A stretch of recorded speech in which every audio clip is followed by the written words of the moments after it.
this morning. We now know the name of a 6-year-old boy who died in a deadly crash in South Phoenix. Police telling us that 2 trucks collided near the intersection of 40th Street and Broadway. One of them carrying 3 kids in the bed of that truck. All 3 were thrown from the crash. 6-year-old Tyreek Jenkins did not survive. There's a twist in the story, though.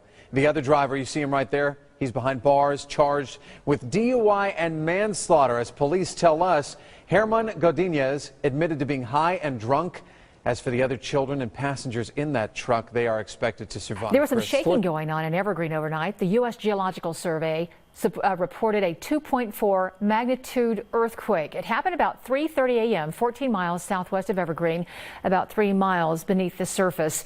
A few dozen reports came in from people who felt it, including one person pretty far north in Golden. A lot of you. Threats made online against Wichita schools by people dressed as clowns. Now, we want you to know the Wichita School District believes the threats are a hoax. Anna All joins us live this morning at East Time with what you need to know ahead of the school day. As you said, the school district thinks that this is all a hoax, and they say it's okay for your kids to go to school today, but they do say security will be extra vigilant. Now, they're saying that they're seeing these threats over social media, and it appears to be on Facebook of profiles that appear to be clowns with nicknames. The account is messaging others, saying that they're bringing violence to Wichita schools today, telling students they shouldn't go to school. Again, the school district believes this is all a hoax, but it says they plan to be extra vigilant today. Students also tell us people dressed as clowns have even shown up in neighborhoods, ringing doorbells and messing with houses. Other students also say they've been video chatting with someone using the account. You always think your hometown being like a safe environment is where you grew up, and then you see this stuff going on. Wichita police are also working with the school district. This is what they posted on their Facebook page last night concerning this. They say they shared all the messages with law enforcement, and they're investigating throughout the evening. And while they believe this is a hoax, they'll be extra careful today as students and staff return. They also ask you if you see any more threats to let them know.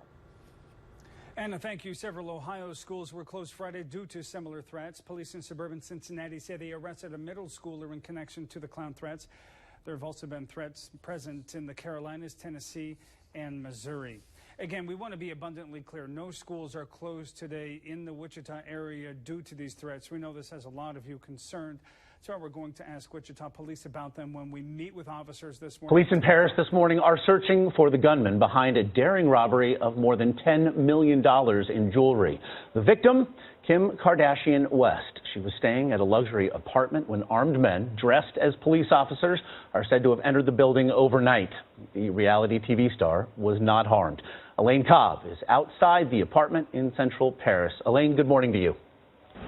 Good morning. It was shortly before 3 a.m. when 5 masked men were allowed into this building by the concierge. Police say the robbers handcuffed the concierge and forced him to lead them to the apartment where they confronted the star before escaping on bicycles. The gaggle of photographers and cameramen that trail Kardashian West wherever she goes was not covering the usual kind of story associated with the 35-year-old super celebrity this morning. According to French police, robbers masquerading as police tied her up and made off with a ring priced at $4.5 million and a jewelry box containing around $6 million worth of valuables. A spokesman for Kardashian West said she was badly shaken but physically unharmed after the robbery. Husband Kanye West was performing at the Meadows Music and Arts Festival in New York at the time. I'm sorry, it's a family emergency. I have to stop the show. And cancelled the show mid-performance. Kardashian West had been in the French capital for Fashion Week and attended a show Sunday evening where her sister Kendall Jenner was on the catwalk. There are no details on how the star's bodyguards dealt with the robbery, but her security team was almost breached last week, albeit in less serious circumstances, when a serial celebrity prankster lunged at her on a street in central Paris. She was also attacked outside a Fashion Week show in Paris in 2014, but was unharmed. It's also unclear whether Kardashian West's 3-year-old daughter and 10-month-old son were with her when the robbery occurred. Police say the star has now left France. Gail? A lot of questions there. Thank you, Elaine Cobb. Just glad everybody's okay. Something tells me they will amp up the security even more. just as Well, I would assume so, yeah. Just thinking out loud here. That would be in the offing. Now to the murder trial of Bradley Young. It continues in Butler County today. Young is actually charged in the beating death of 2-year-old Kinsley Kenner. 9 on your sides. Allie Kramer is live in Hamilton now with what we could expect in court today. Allie. Well, Chris, today is day 5 of testimony. Jurors have visited the home where the alleged abuse occurred. They've heard from medical experts. They even heard from Rebecca Kenner, Kinsley's mother. But in a dramatic turn of events on Friday, the judge threw out her testimony. Jurors are now to disregard it altogether. Now, according to the judge, Rebecca Kenner's testimony can't be trusted. She took the stand on Thursday. The judge says her answers weren't making sense, and Kenner accused her ex-boyfriend of a pattern of excessive abuse. Now, prosecutors say that led to Kinsley's death. But after her testimony, the defense argued that Kenner was under the influence of prescription drugs. She later testified that she felt stressed and often said what she thought people wanted to hear. So the jury told the judge, that is, told the jury to just disregard that testimony altogether. Now, the trial resumes today. Today, of course, will be day 5 where jurors hear testimony. The case not been turned over to the defense just yet. We will be in the courtroom and we'll be providing those updates live on WCPO.com just as soon as things get underway this morning. Reporting live in Hamilton, Allie Kramer. 2 new bombshells in the presidential race. Donald Trump facing more scrutiny over his taxes. And now a report this morning that questions his behavior on the set of his reality show, The Apprentice. NBC national correspondent Peter Alexander has the latest on all of it. Hi, Peter. Good morning. Hey, Matt and Savannah, good morning to you. Donald Trump facing new allegations this morning about the time that he was running that popular show, The Apprentice. Allegations suggesting he demeaned women with sexist language. This comes in the latest streak of bad headlines for Trump, including a report specifically that shows that in 1995, Donald Trump claimed a nearly $1 billion loss in a single year. Donald Trump under fire this morning after a new report claims the Republican nominee repeatedly demeaned women during his time as a reality TV boss on The Apprentice. The Associated Press interviewed more than 20 former cast and crew members who described Trump's behavior behind the scenes as crass, pointing at instances where Trump made lewd comments about a camera woman. Asked one contestant to twirl so that he could ogle her figure. You're hired. And according to the former Apprentice winner, turned Trump critic Randall Pinkett, sized up female contestants. He was like, "Isn't she hot? Check her out," kind of gawking. A Trump campaign spokeswoman denying the allegations, telling NBC News these outlandish, unsubstantiated, and totally false claims, fabricated by publicity-hungry, opportunistic, disgruntled former employees, have no merit whatsoever. It comes as Trump is also fending off new questions about his business record and personal finances, in the wake of a New York Times bombshell revealing 3 pages of Trump's tax filings from 1995.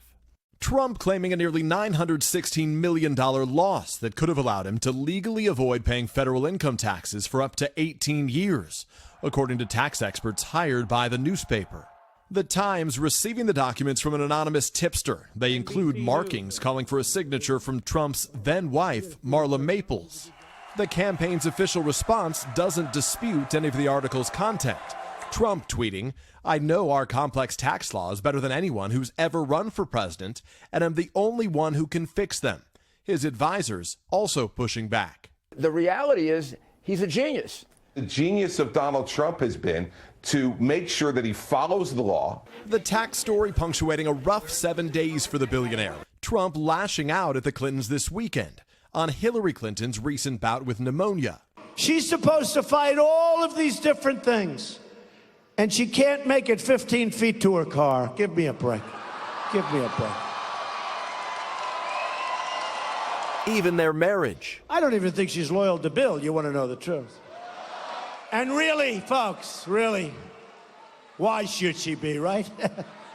Now Trump's trying to capitalize on audio released by an unknown source of Hillary Clinton discussing Bernie Sanders and his supporters during the primary. They're children of the Great Recession, and they are living in their parents' basement. They feel that they got their education and the jobs that are available to them are not at all what they envisioned for themselves, and they don't see much of a future. The Clinton campaign verifying the audio, saying Clinton's inspired by the optimism and the drive of this generation and Sanders supporters. Trump on Twitter calling on Sanders to pull his endorsement of crooked Hillary. 5 weeks to go, plenty of fodder for Saturday Night Live. He hasn't released his tax returns, which means he's either not that rich, Wrong. not that charitable, Wrong. or he's never paid taxes in his life. Warmer. That New York Times tax report going right to the heart of Donald Trump's rationale for being president, his business acumen. As for his treatment of women, NBC News, that of course was where The Apprentice aired, referred all questions to the show's executive producer, Mark Burnett, whose PR company didn't respond to the Associated Press's repeated voicemails and emails. Matt and Savannah. An eventful weekend in politics. Peter Alexander, thank you.